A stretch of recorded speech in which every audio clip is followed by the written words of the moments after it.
Blessings. I am the Reverend Douglas Taylor, and I invite you into another episode of Digging Deeper with Reverend Douglas. In each episode, I explore and respond to a question that has come to me from a member of the congregation I serve, or from somebody who's out here on the internet watching these episodes. If you would like to send a question to me, you can do so at my email address, dtaylor@uubinghamton.org. Today's question comes from a member of the congregation who asks, God is all over the place. How does he do that? So I've been doing some process theology courses recently, and one of the characteristics that folks often ascribe to God is omnipresence. There's omniscience and omnipotence and all those sorts of things, but omnipresence, anyway, omnipresence is one of those exciting pieces to think about. The all, the everything. One of the exciting pieces to think about is that so the universe and everything that exists in some theologies is seen as separate and different from God, the creator, which is a classic Christian perspective, classic Western monotheistic perspective, really, not just Christian.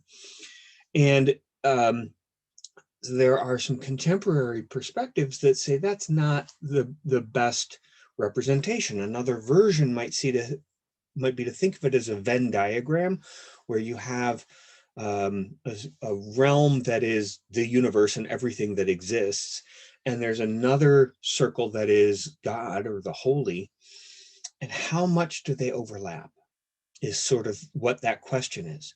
And so the statement that God is everywhere is a statement that the circle that is the universe is inside the circle that includes God. There's a version of this that's called panentheism. God is more than this. God is the whole and more than the sum of the parts. Pantheism is a version of this that just says God and the universe are the same. Whereas panentheism is a way of saying that the universe is God's body, God's physical existence, and there's this something extra that is sort of like how we think of our mind. There are some people who posit that the mind is more than just the brain that we have inside of our head, the organ, the chemistry, the biology, that there's our thoughts and our personality are something more. And so the idea is that God is also something more, but it's not different from our bodies, right? And so Ralph Waldo Emerson talked about how everybody has a soul and that God is the oversoul, that every one of us has a piece within us that is God. So imagine that that's the case, not just with people, but with all creatures, with all creation.